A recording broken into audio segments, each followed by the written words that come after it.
Percentage ఇవ్వకపోతే పెద్దిని ప్రదర్శించేది లేదని తేల్చి చెప్పిన తెలంగాణ ఎగ్జిబిటర్స్. అసలే బాక్స్ ఆఫీస్ పరిస్థితి అస్సలు బాలేదు. మళ్ళీ ఇప్పుడు ఇదొక కొత్త సమస్య. ఇప్పుడు కాకపోతే ఇంకెప్పుడు అవ్వదంటూ పెద్దిని టార్గెట్ చేసిన ఎగ్జిబిటర్స్. అసలు ఇంతకీ ఈ గొడవేంటి? Watch this video. Hi hello, welcome to Disha TV. Percentage వివాదం మళ్ళీ మొదటికొచ్చింది. పెద్ది సినిమా రిలీజ్కి ఎలాంటి అడ్డంకి లేదని అనుకుంటున్నటువంటి టైంలో తెలంగాణ ఎగ్జిబిటర్లు మెలికపెట్టారు. ఇకపై పర్సెంటేజ్ సిస్టమ్ ప్రకారం అయితేనే సినిమాలను ఆడిస్తామని స్పష్టం చేశారు. శనివారం Telugu film chamber of commerce లో సమావేశమైన ఎగ్జిబిటర్స్ ఈ మేరకు కీలకమైనటువంటి ప్రకటన అయితే చేశారు. పెద్ది అయినా ఇంకే సినిమా అయినా సరే పర్సెంటేజ్ ఇవ్వాల్సిందేనని డిమాండ్ చేశారు. అలా అయితేనే థియేటర్లో సినిమాలను ప్రదర్శిస్తామని తేల్చి చెప్పారు. Telangana exhibitors president Vijayender Reddy, film chamber secretary Sridhar, Sudarshan theatre Bala Govind Raj, Ravindra Gopala తదితరులు ఈ ప్రెస్ మీట్ లో పాల్గొన్నారు. పర్సెంటేజ్ విధానం అమలు చేయడం గురించి తెలుగు ఫిలిం ఛాంబర్ కమిటీతో 2-3 సార్లు చర్చలు జరిగాయని, హరిహర వీరమల్లు రిలీజ్ టైంలోనే మా సమస్యను పరిష్కరిస్తామన్నారని, కానీ ఏడాది దాటినా ఇంకా పరిష్కారం చూపలేదని తెలంగాణ ఎగ్జిబిటర్లు చెబుతున్నారు. పెద్ది సినిమాని అడ్డుకోమని తాము గతంలోనే చెప్పామని, పాత పద్ధతిలోనే రిలీజ్ చేసుకోమని చెప్పామని, కానీ ముందు 3 వారాలని ఇప్పుడు మళ్ళీ ఇంకొక 3 వారాలని వాయిదా వేస్తున్నారని, ప్రొడ్యూసర్స్ కావాలని లేట్ చేస్తున్నారని, అందుకే ఇకపై పర్సెంటేజ్ ప్రకారమే సినిమాలు ఆడిస్తామని కూడా పెద్ది కూడా అదే పర్సెంటేజ్ ఇవ్వాల్సిందేనని ఎగ్జిబిటర్లు తేల్చి చెప్పారు. పెద్ది సినిమాకు కూడా తాము కండిషన్స్ పెట్టలేదని, కూర్చొని మాట్లాడుకుంటామని, ఎంత పర్సెంటేజ్ ఇస్తారనేది చెప్పాలని, బట్ అది ఎంత ఇచ్చినా పర్సెంటేజ్ కిందే ఇవ్వాలి కానీ రెంట్ మాత్రం వద్దని తెలంగాణ ఎగ్జిబిటర్లు అంటున్నారు. పెద్ది సినిమాను అడ్డుకోవడం తమ ఉద్దేశం కాదని, 2008 నుంచే తాము పర్సెంటేజ్ అడుగుతున్నామని స్పష్టం చేశారు. దేశవ్యాప్తంగా ఉన్నటువంటి థియేటర్లలో పర్సెంటేజ్ విధానమే నడుస్తుంది, కానీ ఇక్కడ మాత్రం రెంటల్ సిస్టమ్ ఉందన్నారు. 10 నుండి 15 ఏళ్ల కిందట థియేటర్లోకి మంచి రెవెన్యూ వచ్చేది, కానీ ఇప్పుడు ఎగ్జిబిటర్కి రెవెన్యూ రావడం లేదు. కానీ ప్రొడ్యూసర్స్కి మాత్రం 14 రకాలుగా ఆదాయం వస్తుందన్నారు. 120 మంది థియేటర్ల యాజమాన్యాలు దీన స్థితిలో పరిస్థితిలో ఉన్నారని కూడా వాళ్ళ సందర్భంలో చెప్పుకొచ్చారు. అయితే పర్సెంటేజ్ అమలు చేయడం కోసం సింగిల్ స్క్రీన్లను గ్రేడింగ్ చేయాలనేటువంటి డిమాండ్కు ఎగ్జిబిటర్లు ససేమిరా అంటున్నారు. కూరగాయల మార్కెట్లో మాదిరిగా థియేటర్లను గ్రేడింగ్ చేయడాన్ని తాము అస్సలు ఒప్పుకోమని కూడా క్లారిటీ ఇచ్చారు. అయితే మల్టీప్లెక్స్లకు కూడా గ్రేడింగ్ తెస్తారా అని కూడా ఇప్పుడు వాళ్ళు ప్రశ్నిస్తున్నారు. థియేటర్లలో సౌండ్ సిస్టమ్, ఏసీలను బట్టి కాకుండా సినిమాకు వచ్చేటువంటి కలెక్షన్స్ బట్టి గ్రేడింగ్ చేయాలని కూడా కోరుతున్నారు. పెద్ది లాంటి సినిమాలకు సెల్యూట్ చేస్తాం, మాకు పగేమీ లేదు. పెద్దిని ఈ వివాదం నుంచి మినహాయించాలని కూడా అనుకున్నాం, కానీ ఆ సినిమా తర్వాత మళ్ళీ ఎప్పుడు మమ్మల్ని పట్టించుకుంటారనేది అర్థం కాకనే దీనికి కూడా పర్సెంటేజ్ స్లాబ్లోనే చేర్చాలని కూడా డిసైడ్ అయ్యామని కూడా చెప్పుకొచ్చారు. అవసరమైతే చిరంజీవి దృష్టికి మా సమస్యను తీసుకెళ్లి మా బాధను చెప్పుకుంటాం. పెద్ది సినిమాను అడ్డుకుంటామన్నామని, గతంలో హరిహర వీరమల్లు సినిమాను కూడా అడ్డుకుంటామన్నామని కొంతమంది పుకార్లు పుట్టిస్తున్నారు. అవన్నీ కూడా చిరంజీవి గారితో చెప్పుకుంటామని కూడా ఎగ్జిబిటర్స్ అయితే అన్నారు ఆ సమావేశంలో. తెలంగాణలో పెద్ది సినిమాకి టికెట్ రేట్ల పెంపు లేదు.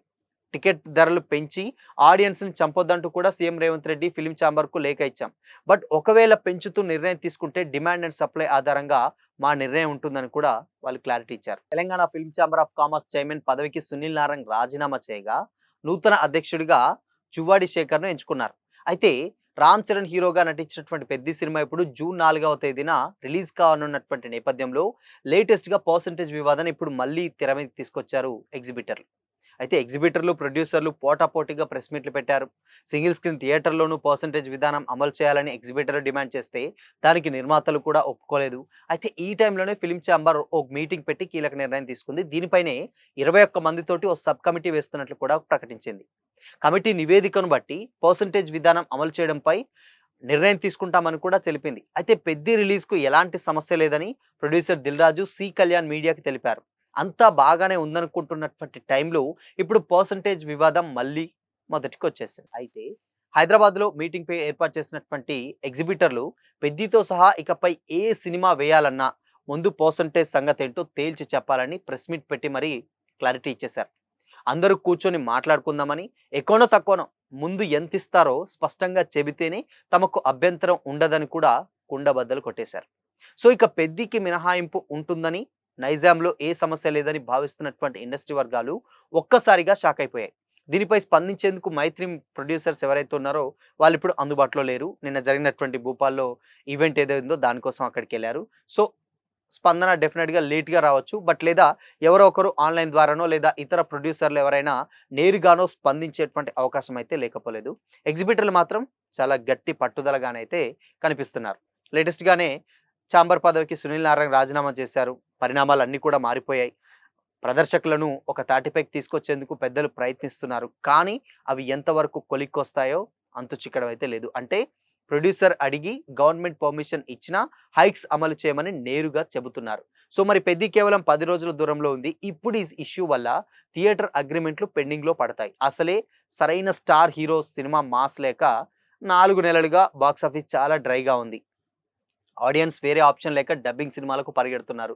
బట్ ఇలాంటి టైంలో 'పెద్ది' వస్తుంటే చిక్కుముడులు ఎదురవుతున్నాయి.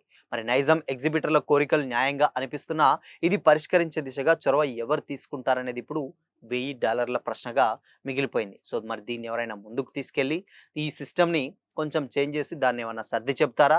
లేదంటే ఇలానే కంటిన్యూ చేసి వాళ్ళు సినిమాని ప్రదర్శించకపోతే చాలా ఇబ్బందులు ఎదుర్కోవాల్సినటువంటి సిట్యుయేషన్ డెఫినిట్‌గా 'పెద్ది'కి ఉంటుంది. చాలా బడ్జెట్ పెట్టి తీశారు. అనుకున్నటువంటి బడ్జెట్ కంటే చాలా ఎక్కువైపోయింది. డిలే అవుతూ వచ్చింది. ఫైనాన్షియర్స్ కూడా చాలామంది ఇంట్రెస్ట్‌లో ఎక్కువగా రేట్ అడుగుతున్నారు. సో, ఇలాంటి టైంలో ఇలాంటి ఒక కొత్త చిక్కుముడి పడడం నిజంగా పెద్దికి ఒక సవాలనే చెప్పొచ్చు. మరి దీన్ని ఎంత తొందరగా పరిష్కరిస్తారనే తెలీదు. ఎందుకంటే almost cinema release date announce చేశారు. ప్రమోషన్స్ కూడా స్టార్ట్ చేశారు. 2 ప్రమోషన్ ఈవెంట్స్ కూడా కంప్లీట్ అయిపోయినాయి. ఇక మిగిలింది తెలుగు ఉంది అండ్ నార్త్‌లో ఇంకా ప్రమోట్ చేయాలి. సో, ఇలాంటి టైంలో 10 రోజులు కూడా సినిమా రిలీజ్‌కి లేదు. చాలా తక్కువ టైంలో ఉంది. దీంట్లో థియేటర్స్‌కి సంబంధించినటువంటి ఏరియాస్ చూసుకోవాలి. ఎవరెవరికి ఎంత పోతుంది, ఏంటి అక్కడ చూసుకున్నట్లయితే ఓవర్‌సీస్ చూసుకోవాలి. సో, ఇలా చాలా లెక్కలైతే ఆబ్వియస్‌గా ఇప్పుడు ప్రొడ్యూసర్స్‌ల ముందున్నటువంటి సవాళ్ళు. బట్ ఈ టైంలో ఇలాంటి ఒక ఇష్యూ రావడం నిజంగా కరెక్ట్ కాదు. బట్ అక్కడ ఎగ్జిబిటర్స్ కూడా చాలా తెలివిగా ఏం చేశారంటే, నార్మల్ చిన్న సినిమాలకైతే వాళ్ళు నష్టపోతారు కాబట్టి, ఇప్పుడు పెద్ద సినిమా ఏదైతే ఉందో ఇప్పుడు పట్టుకుంటేనే పనవుతుందన్న ఉద్దేశంతోటే వాళ్ళు కరెక్ట్‌గా 'పెద్ది' టైంలో పట్టుకున్నారు. ఇప్పుడు 'పెద్ది' అనే కాదు, ఈవెన్ ఈ ప్లేస్‌లో 'రామ్ చరణ్' మూవీ కాకుండా అటు 'ప్రభాస్‌దైనా' ఇంకెవరిదైనా ఎవరిదైనా కానీ ఆబ్వియస్‌గా ఇలాంటి లాజిక్కే పట్టుకును. బట్ అది గతంలో కూడా అన్నారు.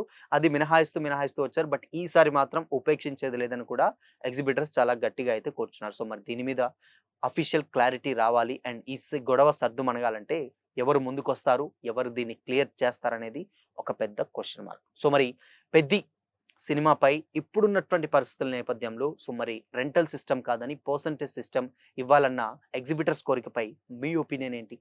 కామెంట్ చేయండి.